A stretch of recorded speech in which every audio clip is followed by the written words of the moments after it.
In January 2026, a courtroom in France became the center of a debate that quickly stretched far beyond legal circles and into the heart of the country's relationship with religion.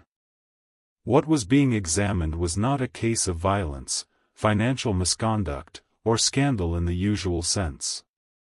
Instead, the focus rested on a Catholic missionary community and the way its members lived their religious vocation. The proceedings began on January 19 and concluded 4 days later, with a verdict scheduled for March 24.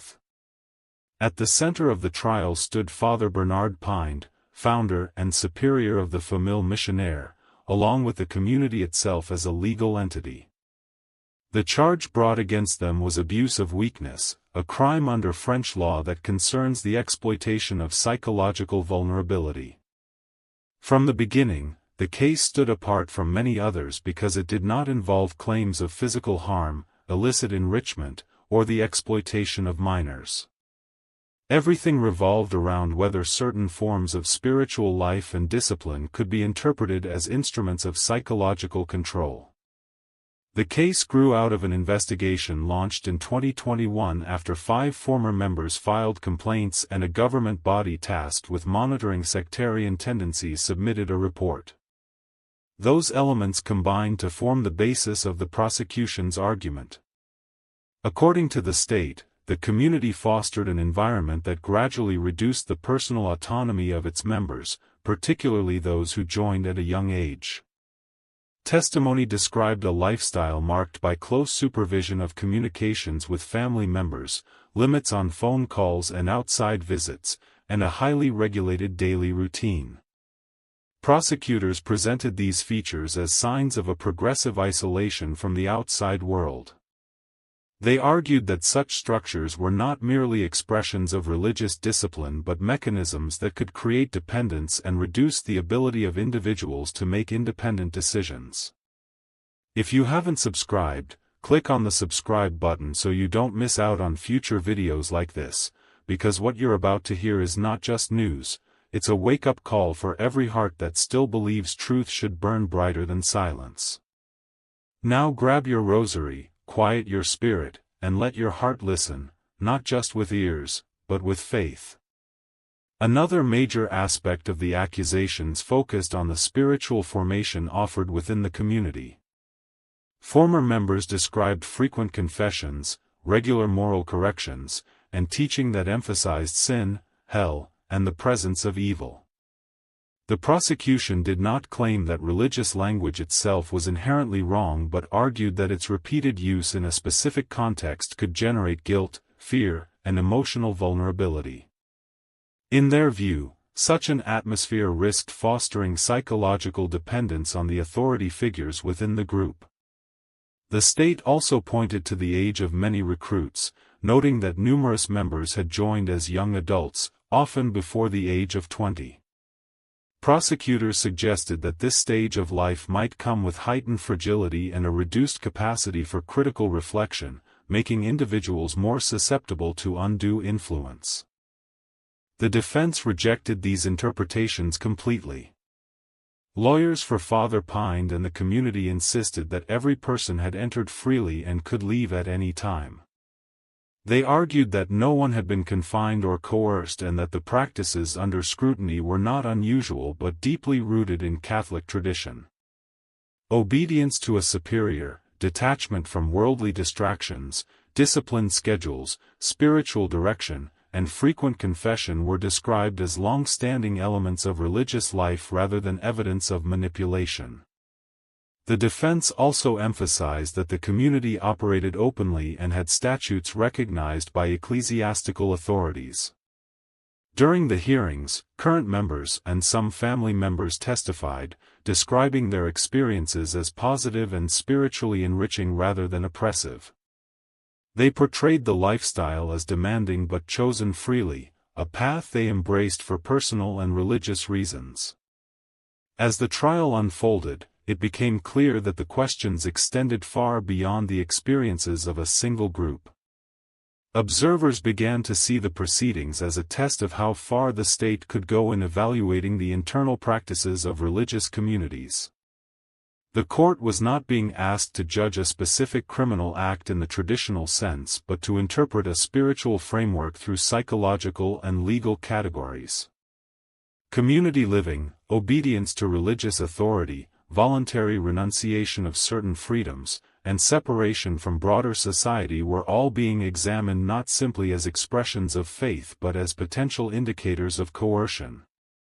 The use of the crime of abuse of weakness, originally designed to protect the elderly or people in clearly vulnerable conditions, added another layer of complexity because it was being applied to adults who had voluntarily chosen a religious vocation. Many observers noted that the shift represented more than a legal technicality. It suggested a new way of looking at religious authority and discipline through the lens of psychological risk. Critics of the prosecution warned that if strong religious leadership or demanding spiritual practices could be interpreted as signs of manipulation, many traditional forms of consecrated life might fall under suspicion.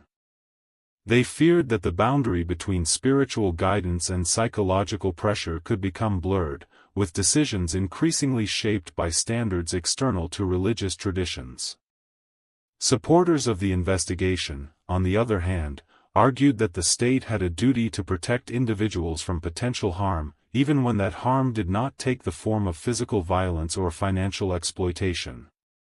Throughout the trial, a delicate balance emerged between acknowledging the possibility of genuine abuse and respecting the freedom of individuals to pursue rigorous forms of faith. No one denied that negative experiences could occur within religious communities or that some former members felt hurt or manipulated. Yet the central question remained unresolved: who has the authority to define the acceptable limits of religious life? Could a secular court evaluate how often someone should confess or what themes could be preached in sermons? Could psychological criteria established by civil authorities determine whether traditional spiritual practices crossed the line into criminal behavior? The broader context in France gave the case additional weight. Debates about secularism, religious freedom, and the role of the state had long shaped public life, and this trial became another focal point in that ongoing conversation. Some saw it as part of a gradual shift toward redefining religious freedom not as an absolute right to live according to one's faith but as a conditional permission shaped by evolving social and psychological norms. Others viewed the proceedings as a necessary response to growing awareness of the subtle ways authority could be misused within close-knit communities. In either interpretation, the courtroom became a place where two visions of freedom confronted one another: the freedom to choose a demanding spiritual path and the freedom from potential psychological harm. By the time the hearings concluded, it was evident that the verdict alone would not settle the deeper questions raised by the case. Regardless of the outcome, the precedent had already been established. For the first time, a recognized Catholic community in France had been brought before a criminal court not primarily for actions widely considered illegal but for its lifestyle and its understanding of obedience, vocation, and spiritual discipline. Within ecclesial circles, concern grew that other communities might face similar scrutiny in the future. If one missionary group could be judged through this lens, what would prevent the same approach from being applied to monasteries, seminaries, or contemplative congregations? The trial became more than a legal proceeding; it turned into a signal of shifting attitudes toward faith in modern society. As religious practices were translated into the language of criminal law, the boundary between protection and control appeared increasingly fragile. Supporters of the community argued that a society committed to pluralism should allow individuals to pursue demanding spiritual lives without interference, provided there was no clear evidence of coercion or abuse.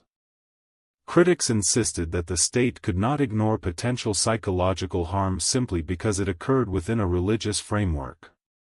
As March approached and the country waited for the verdict, the debate intensified. Commentators reflected on the testimonies, the legal arguments, and the broader implications for freedom of conscience. Some saw the case as a turning point that might reshape the relationship between religious institutions and the state for years to come.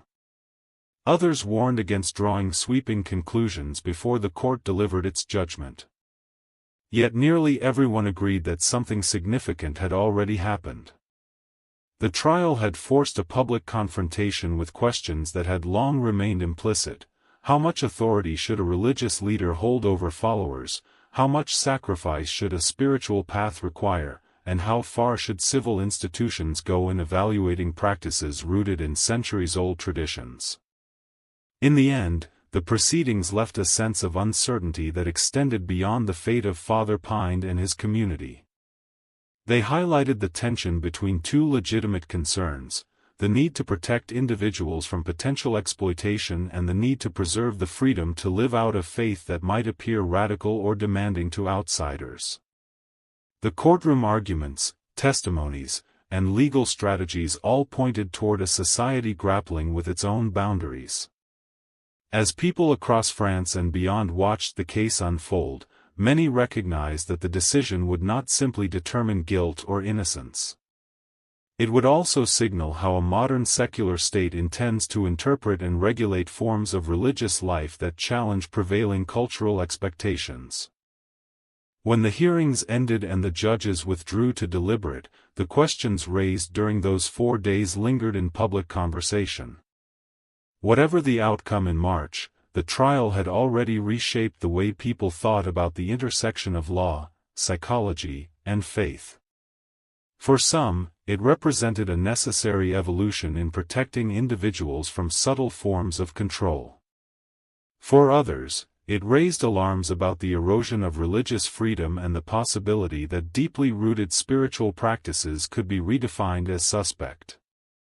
As the waiting period stretched on, the story remained unfinished, marked by unresolved tensions and the sense that the future of religious life in France might be influenced by what began as a single, unusual case centered on a small missionary community and the meaning of obedience, discipline, and choice in the modern world. If this message touched your heart, like this video and share your thoughts in the comment or comment Amen and stay with us. More Eucharistic stories, deeper reflections, and holy insights are on the way. May Christ in the Eucharist be your light, your rest, your truth. Amen.